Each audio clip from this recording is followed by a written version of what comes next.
One of the easiest ways that a business can use NFC technology is by making an NFC business card. And in this video, we'll show you how easy it is to create one, along with discussing some of the popular ways you can actually configure your card. In this video, we'll be using the NFC Tools application that can be found in the Apple app or the Google Play Store. Any NFC card can actually be used to create your NFC business card, but I highly recommend using an NFC card tag instead of using an NFC coin or sticker tag.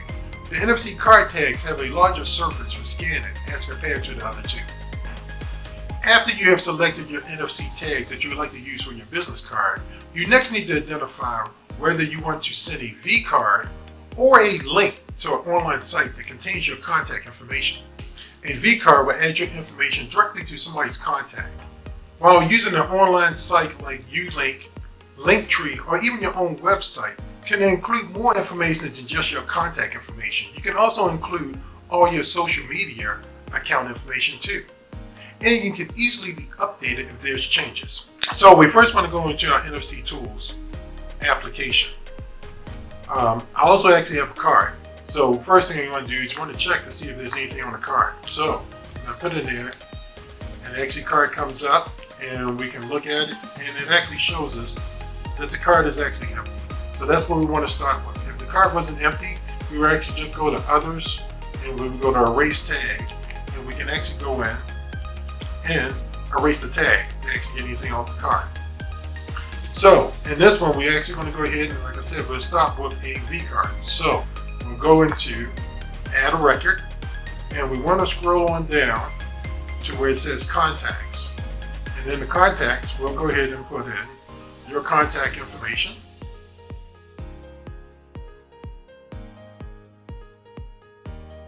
Now on the address, the whole address will go in. So we're looking at not just the address, but the state and zip code all goes in the same thing too.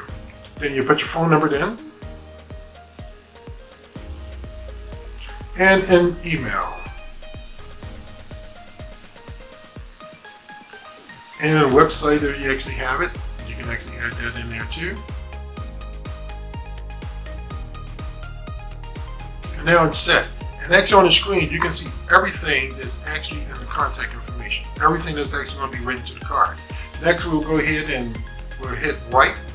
And when you actually approach the card and you put it up, oh, sometimes I get this error every now and then, but all you got to do is just do it again.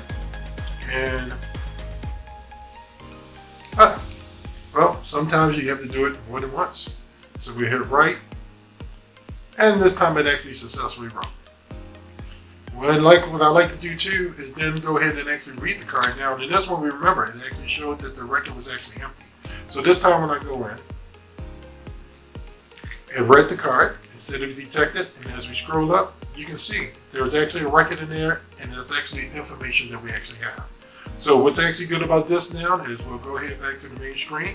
If I actually came up to somebody and I just presented this card, it would actually pop up. And you actually notice that my contact information just came up, and I can click on it and it will actually take me into the contacts. Next, well, I like to go in, and we're going to actually change this from your contact information, and let's actually go ahead and we're going to send them to either a Unit.Link or also Linktree. We'll play with both of them. So the first thing we'll go ahead and do is I want to go ahead and clear this record out. So we're going to write. If I press on it, I'll get another menu, and I will go ahead and delete that. I'm going to add a record, and we can go into Unit.Link. And if you actually had a Unit.Link account already, you would just go ahead and put your username in, and it will actually send it to the Unit.Link. Well, I actually don't have a Unit.Link now, but you know what? There's nothing wrong with going ahead and writing this to it. So we'll go ahead and write is actually complete, and I'll go back in, and let's go ahead and take a read on this one. Now this will be interesting because I didn't actually erase the card this time. I actually wrote on it. So if I'm correct, everything's overwrote what it currently was there. And actually you see, it did actually overwrite what was actually on the card originally, which was the contact information. It actually overwrote it, and now I have my Unit.Link information. So if I actually have a Unit.Link account, it will actually show it and it will take me directly there. Alright, next we'll go ahead and set up what I like to do. I do actually have a Linktree account. So we'll go back in. We'll go ahead and delete the current record that's there. We're going to go ahead and add a new record. But this time to go to the Linktree, we actually need to go ahead and go to a URL. So we're going to do a URL. And then this one, I just happen to know that the URL is actually link.tree. And then we go a slash of what my username. And then we click OK. And as you can see, it actually has Linktree at PopMason.com. So once again, I'm going to overwrite this actually there. I didn't actually erase it. So I'm going to hit right, I'll put my card up, and it was complete. I'm going to go back just to read it, just to make sure. Now we noticed the old stuff from when I read actually did show the U-Link. So now I'm going to go ahead and read again. And let's see what comes up this time. And yes, it was overwritten. It was actually showing now that it's actually Linktree, not PopMason. All right, we're going to go ahead and we'll delete this one out. If you actually had a website, that's another thing that you can do, is just take them directly to their website.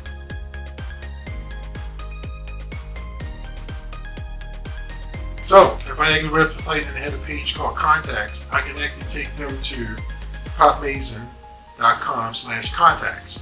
And once again, we can go ahead and we hit right on this one and overwrote it pretty quick. And we'll go to read. The old information is still there from the Linktree, but when I read this time, it actually goes in and it shows me that it is actually showing them as popmason.com. So that's how easy it is to actually go ahead and make a vCard, also make a vCard, or redirect to an online site. But one other little thing that I do recommend is we actually go into and set a password. And normally you want to go ahead and set a password because in this one, we're going to just say password because it's a demonstration. We're going to set a password on it. And what I like to do that is to set a password is this will stop anybody else from going ahead and trying to write to it without your permission. So right here, you can go in, you can scan it in, and we can actually see the record that's actually there. But we also see the record that's actually scanned there. You also can now see that this card is actually password protected, and this card cannot be written to unless the password is actually removed from it. So this keeps unauthorized people from changing your card. So that's how easy it is to set up a NFC business card for your business. We actually have other great things that we think that you can do with NFC technology dealing with your business. So please watch some of our other videos and subscribe so you can be alerted to any new videos that we actually post.